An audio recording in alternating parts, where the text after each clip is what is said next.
Today I'll be talking about smutgrass and coontail. Smutgrass is not native to the United States. It originated in the tropical regions of Asia and Africa. It is considered an invasive weed in the southeastern United States due to its aggressive growth.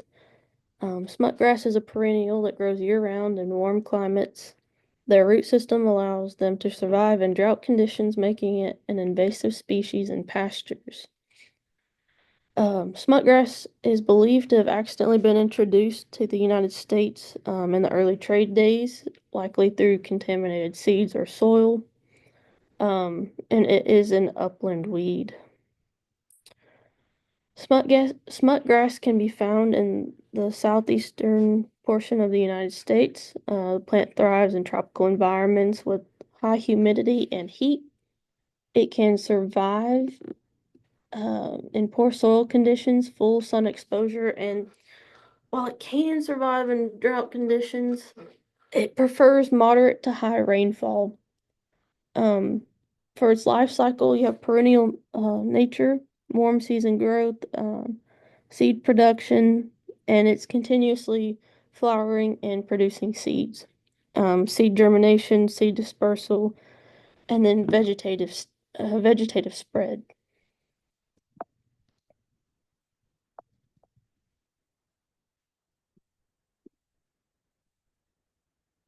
Identification of smutgrass characteristics. Long and narrow leaves. They can grow up to be 20 inches long. They have a hairy base, and you can kind of see it over here. It's dark green in color, and it does have a slightly purple to bluish color in some of the leaves. You can see it on the ends. Um, while it is dark green in color, you can kind of tell when we do get into drought conditions, although it can survive in those conditions, a lot of times they'll start turning brown and yellow. Um, they are rough in texture. For the stem, they are erect and wiry. They're thin, tough, and upright. They can grow very tall. They can reach up to 4 feet in height. Um, and like I said before, the purplish tint, you can kind of see that on some of these right here in the photo. Um, they produce seed heads, so when they reach a certain maturity point, they start producing seeds. And I did read that they can produce up to 45,000 seeds from just one plant. So again, making it very invasive because of how fast it can spread and grow. For the roots, they're very fibrous and deep. So again, surviving in drought conditions, they have such a dense and fibrous root system that they can find that moisture in the ground and soak it up. Um, They can form rhizomes. It's a some species of smutgrass can spread through short underground stems, rhizomes, making them difficult to control. Identification of smutgrass. So it is a monocot. It has parallel veins. A key characteristic of monocots. The seed contains a single cotyledon, which is a primary characteristic of a monocot root system. Fibrous root system, which is typical of monocots. Growth habit, like other grasses, smutgrass grows in clumps with long, narrow leaves. Areas affected by smutgrass. It primarily affects the southern U.S. You can kind of see by the states listed that it goes maybe more along the coast. Um, it thrives in pastures, roadsides, and disturbed areas. Worldwide, it's found in tropical and subtropical regions in Asia, Africa, Australia, and South America. It spreads aggressively in low fertility soils and grazing lands. The extent of the impact is highly invasive. That's something that's going to be repeated a lot throughout this presentation, just because of how invasive it is. It's very difficult to control. Seeds spread easily, and its deep roots make mechanical removal challenging. Um, It does reduce livestock grazing areas. Uh, Livestock tend to avoid it because of its low palatability and how tough it can be on their mouths. The pros and cons. For pros, it does help with erosion control. Um, it can help stabilize soil. For adaptable, I guess it can be a pro. It it can survive in poor soil conditions and drought conditions, as said before, but this can also be a con because it's very hard to get rid of. It does have some possible medicinal uses. Traditional practices use smut grass extracts. Um, for cons, again, invasive, displaces native grasses and forage crops. Hard to control. It's very resistant to many herbicides. Poor nutrition. It has no effective nutrition to help with livestock. Signs of smutgrass infestation. So this is like symptoms. They grow in clumps. They have dark seed heads covered in a black fungal growth called smut. Poor pasture health. So if a pasture is overgrazed, that reduces the amount of forage that's in the pasture, and that allows the smut grass to take over and become more invasive. Economic importance for humans, I would say they're mostly all negative. It can be very costly to remove smut grass from your property, pastures or grazing, forages. Um, and just like this says, costly to control. Frequent mowing, burning, or herbicide application, again, very costly. It does have potential for biofuels. It's something that's being studied. I don't think it's a very widely studied practice. But damage to plants and humans. Plants, it can compete with crops and forage grasses, reducing biodiversity. For humans, it's generally not harmful. Maybe just causes some stress for farmers and ranchers, but it's rapidly spread and difficult to control and economic burdens for farmers and land managers. So how can we control it? Um, Mechanically, we have mowing and tilling, but this is not effective in killing the plant. This just knocks it down. It's going to come right back up and um, still become a problem. It doesn't get rid of it.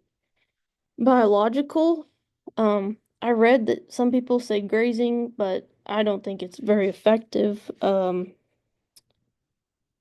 cows tend to not want to eat that. It's very hard on their mouths. It's not nutritious. Um, another um, another one was fungal pathogens. This is another one that's being studied, and they actually have a smut fungus applied to the grass. Um, and while this is being studied, there's no wide use of a biological control that exists right now. The most effective, I would say, is glyphosate, which is Roundup or hexazynon. Um, it's sprayed directly on the plant, so this is considered a spot treatment. This is not something that you're gonna put in a 1,000-gallon sprayer and go spray on your pasture. This is gonna be something you ride around and you spot spray it just on just on the smut grass. Um, so next I have the coontail, which is my aquatic weed. The coontail is native to the United States and found throughout North America in ponds, lakes, and slow-moving water. Um, it's not clear where it was first found, but it has been documented across the United States, Canada, and Central America for centuries. It is submerged and free floating. Um, it does not have true roots, but it can grow appendages that will hold itself in place to the ground. Um, it can become invasive in nutrient-rich waters, forming dense mats that block sunlight and prevent airflow. Um, yeah. So the habitat, it can be found all across America in shallow, slow-moving water such as ponds, lakes, and wetlands. Coontail thrives in moderate to warm climates as it prefers temperatures between 60 and 80 degrees Fahrenheit. It grows well when it can receive full or partial sunlight. Um, it can grow in anything from clear to murky water, and it can also survive in a pH level of 5 to 8.5. So it's a very wide range of acid to base. So for life cycle, germination and early growth through seeds are asexually. Um, they have vegetative growth, reproduction, and then senescence, which is aging and decline. So identifying a coontail, I should have another picture right after this to kind of point that out.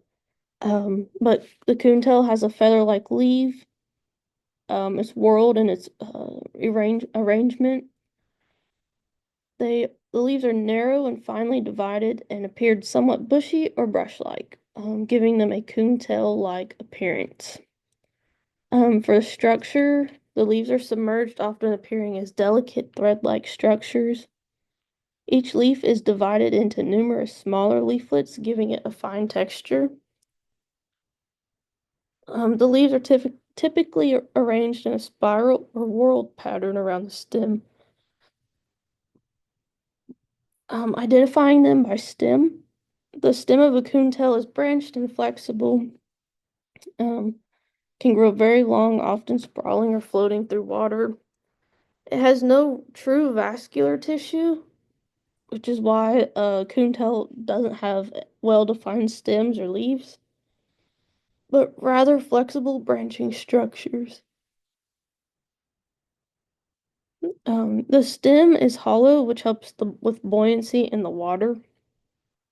Um, by root, the coontail does not have a true root, like I previously said. It has small hair-like structures that can help anchor it to the ground. And in this picture here, you can see how it looks like a feather going down right here. Um, it's spiraled or whorled, so it goes all the way around. The stems here are hollow, which helps them float. And you can see they have thin leaves. And it does really look like a coontail. It's very, very neat. So identification of a coontail continued. The coontail is a dicot, not a monocot or sedge. The leaves are whorled, fine, and thread-like. Stem is flexible, branched, and hollow. The plant has small hair-like root structures for anchorage rather than true roots. And here's a close-up picture of the leaves here. And you can kind of see here how big the stem is, which helps it float. For the impact in the United States, it's in the Midwest, Northeast, and the Southeast. It's pretty much widely distributed across all of America and Central America. It tends to thrive in shallow, slow-moving waters and is found in eutrophic waters, which is high in nutrients. So that's places where you're gonna have maybe some invasive problems there. How much does the coontail affect? Ecologically, it can alter ecosystems because, like I said, in those eutrophic waters, it's going to create dense mats which block sunlight, and they can affect the oxygen levels in the water. Hydrologically, it can interfere with water flow, clogging systems, boat motors, and water intakes. So it can cause some major problems when it becomes invasive like that. Recreational impact, it can impact like swimming, fishing, and boating difficulties. And I have a picture here. You can see how dense and mat-like it is. So the pros, for humans and plants and wildlife, It does create a habitat for wildlife and breeding grounds for aquatic animals. It can help with water filtration. It can contribute to oxygenation of the water. Cons, water blockage. Again, when it gets invasive and becomes mat-like, it can block a lot of water supply. Impaired recreation. Dense growth can hinder swimming, boating, fishing, and other recreational activities. Invasive nature. So while it is native to the United States, it might not be necessarily native to all areas or all bodies of water. So when it's introduced to an area, it can outcompete the native plants there, and then leading to a reduction in biodiversity and affecting the balance of the aquatic ecosystem. Economic importance for humans, for water quality. Coontail can improve water quality by absorbing excess nutrients, such as nitrogen and phosphorus. But excess growth can have the opposite effect by depleting oxygen levels in the water, leading to fish kills. Aquaculture. The coontail might be used in aquaculture to help filter and improve water quality, although it's invasive in nature, can outweigh these benefits. Management costs, again, um, physical removal can be costly. Local governments and organizations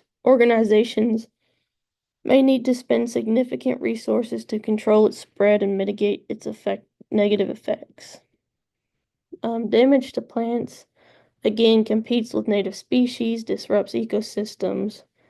For humans, it's mainly just costly concerns, just trying to prevent the rapid growth of them, getting rid of it. While the coontail itself doesn't physically pose a direct health risk, the water quality issues it creates can affect the health of us or the fish in the waterways. So how do we control it? I put a picture over here. You can see that this is aquatic harvester. In the picture, I don't believe it's harvesting coontail itself, but it is harvesting an aquatic weed or algae. But this kind of shows it would be cut. It collects the coontail and then it removes it. I think this is one of the most effective ways in large bodies of water. Biologically, there are some bacteria and fungi that could be used to limit the growth, but this is something that, again, is being studied and hasn't been widely used. For chemical, this is something that I think is very effective in maybe smaller areas where the harvester cannot be used. And it's very effective. The herbicides target coontail specifically, so there's no impact on the ecosystem around it. And that is all.